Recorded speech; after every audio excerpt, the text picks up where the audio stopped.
बोलिए श्री शंकर भगवान की जय। श्री शिव महिम्नः स्तोत्रम्। श्री पुष्पदंत उवाच महिम्नः पारं ते परम विदिशो यद् सदृशी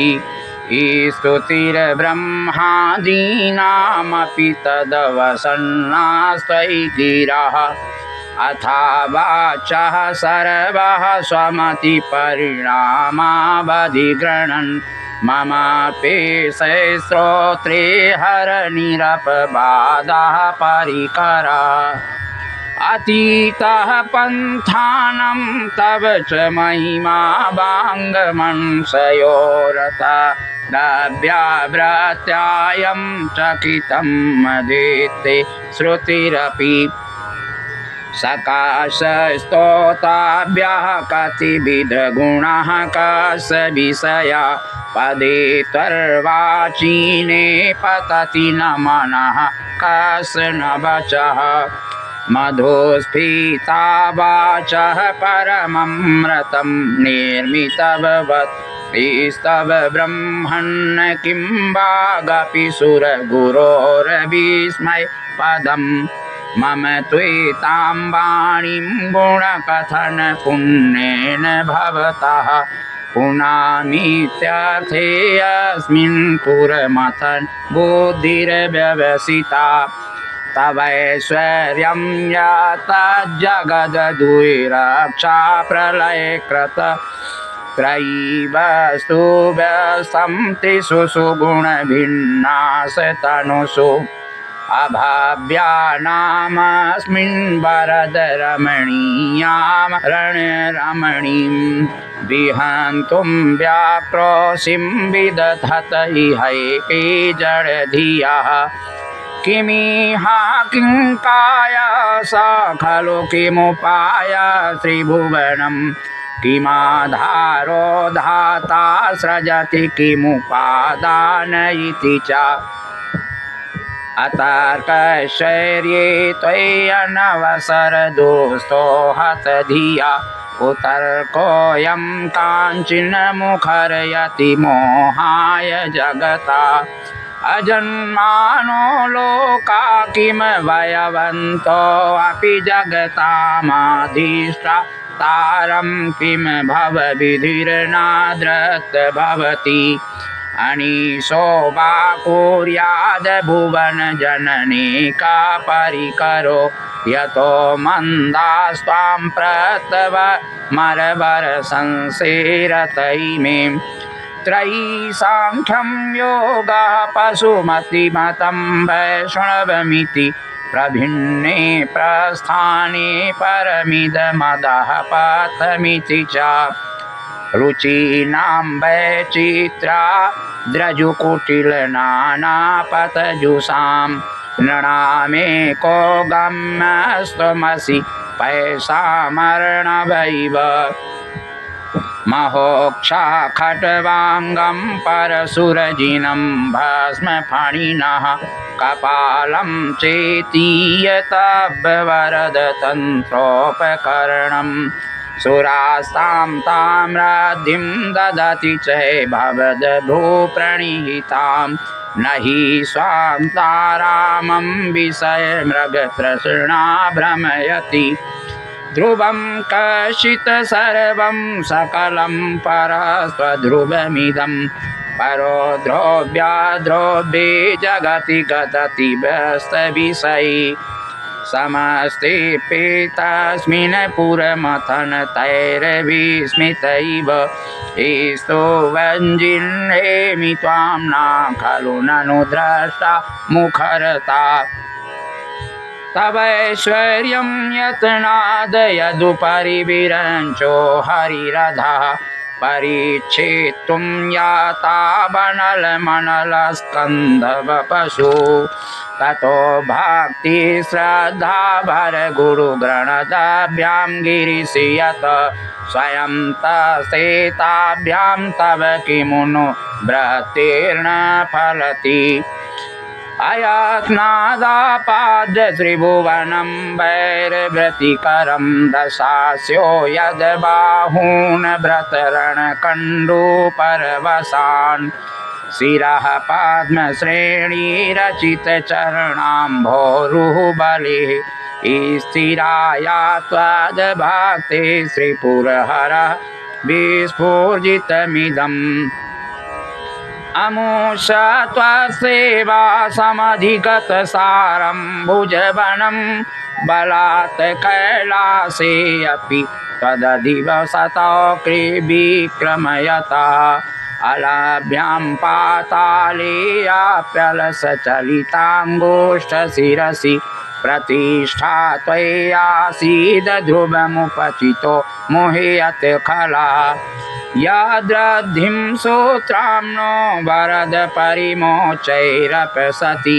मधेश्चक्रे बाणः परिजनविधेय त्रिभुवनः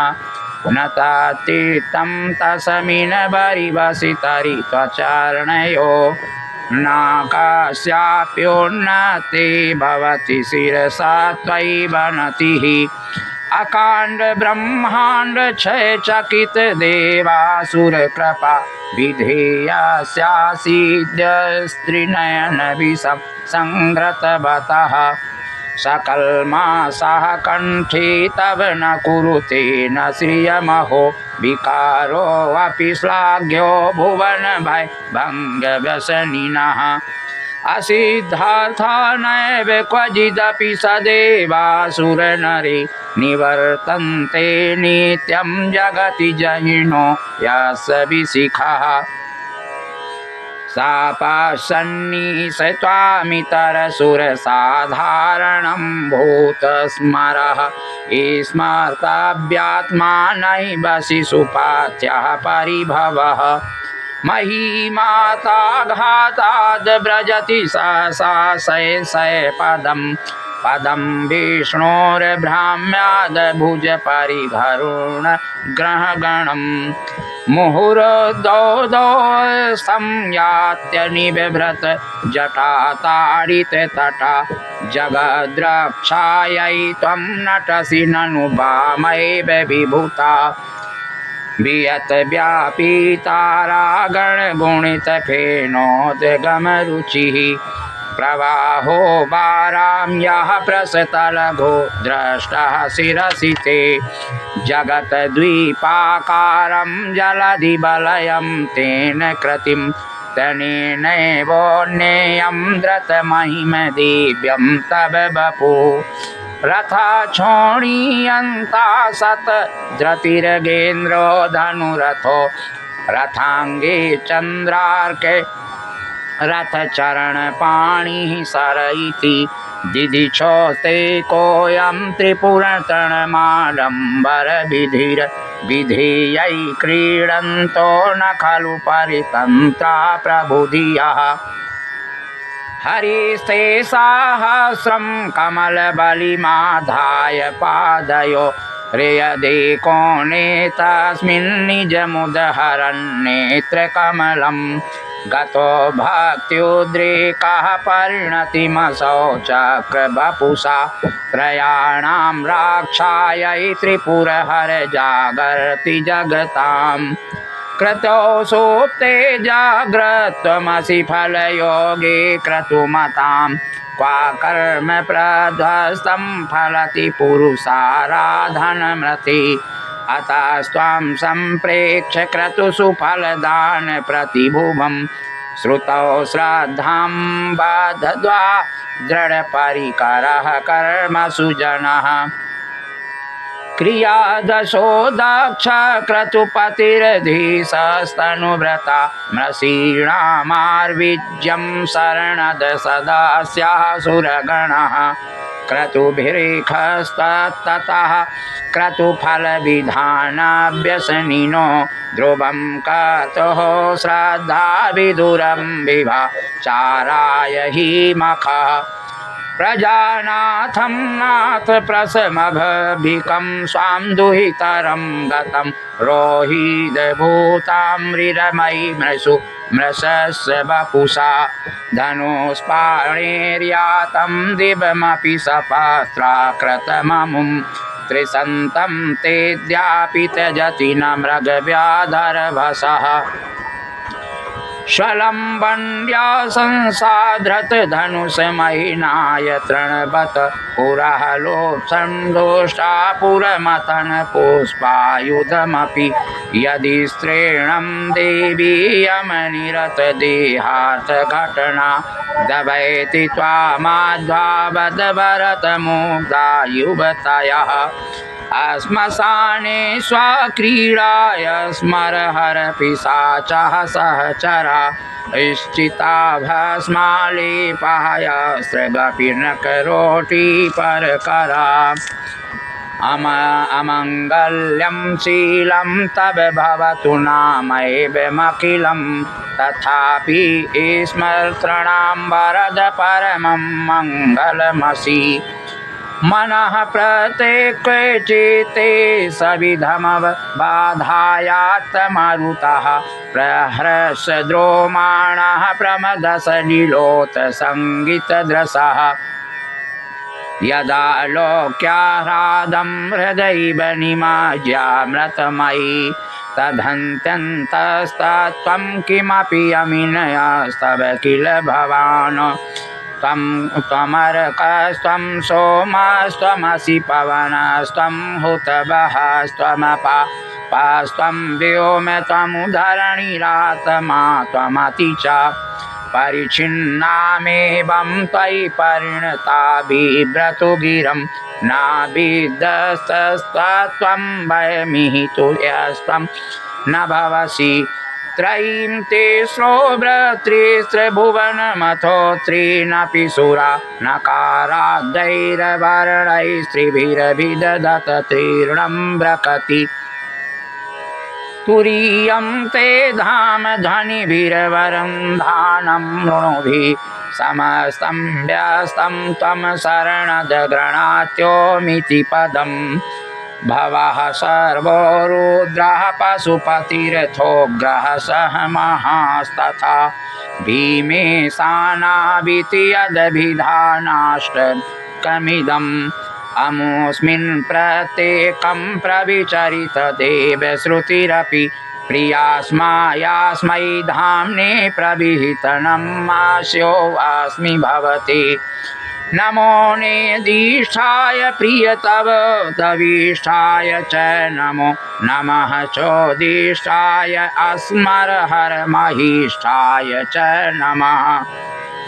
नमो वसिष्ठाय त्रियनयन यविष्ठाय च नमो नमः सर्वस्मै ते तदतिमिति सर्वाय च नमः बहुलरजसे विशोतपतौ भवाय नमो नमः प्रबलतं से तत्संहारी हराय नमो नमः जनसुखकृते सतोद्रिक्तो मृणाय नमो नमः प्रमहसि पदे निःश्रैगुण्ये शिवाय नमो नमः कृशपर्णति चेतः क्लेशवश्यं क्वचिदं क्वचद गुणसीमोल्लङ्घनी सद्रद्रिः इति चकितं मन्दीकृत्य मां भक्तिराधात् वरदचरणयोस्ते वाक्यपुष्पोपहारम् असिते गिरिसमं स्यात् कञ्जलं सिन्धुपात्रे सुरतरुवरशाखालेखनी पात्रमुर्वी लिखति यदि गृहीत्वा शारदा सर्वकालं तदपि तव गुणानामीश पारं न याति असुरसुरमुनीन्द्रैर्चर्चितसिन्धुमौले प्रग्रथितगुणमहिम्नो गुणशर्षीश्वरस्य सकलगणवसिष्ठा पुष्पदन्ताभिधानो रुचिरमलभूभृतैः स्तोत्रमेतच्चकार अहर हर नवाद्यं धूर्जटेः स्तोत्रमेतत् पठति परम भात्या शुद्धचित्ता पुमान् यः स भवति शिवलोके रुद्रतुल्यस्तथात्र प्रचुरतरधनायोः पुत्रवान् कीर्तिमांश्च महेशान्नापरो देवो महिम्नो नापरा स्तुति अघोरान्नापरो मन्त्रो नास्ति तत्रं गुरोः परम् दीक्षां दानं तपस्तीर्थं ज्ञानं यागादिकः क्रियाः महिम्ना ईस्तव पाठस्य कलां नार्हन्ति खोडसीमा कुसुमदशन नामा सर्वगन्धर्वराजः शिशुशशिधर मौलिर्देवदेवस्य दासः स खलु निजमहिम्ना भ्रष्टयैवास्य रोषात् स्तवनमिदं काशीददिव्यदिव्यं महिम्नः सुरवरमुनिपूज्यं स्वर्गमोक्षैकहेतुं पठति यदि मनुष्यः प्राञ्जलिर्नान्यचेतः व्रजति शिवसमीपं किन्नरैः स्तूयमानः स्तवनमिदममोघं पुष्पदन्तप्रवीणम् असमाप्तमिदं स्तोत्रं पुण्यं गन्धर्वभाषितम् अनौपाम्यं मनोहारि शिवमीश्वरवर्णनम् इत्येषां वाङ्मयी पूजां श्रीमच्छङ्करपादयोः अर्पिता तेन देवेशा प्रियतां मे सदा शिवः तव तत्त्वं न जानामि कीदृशोऽसि महेश्वर यादृशोऽसि महादेव तादृशाय नमो नमः एककालं द्विकालं वा त्रिकालं या पठेन्नरः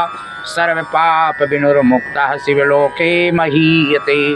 श्रीपुष्पदन्तमुखपङ्कजनिर्गतेन स्तोत्रेण किलविषहरेण हरिप्रियेण कंठस्थितेन पठितेन समाहितेन स्वप्रीणितो भवति भूतपतिर्महेशः। ओम श्री शिव महिम्न स्तोत्रः समर्पयामि।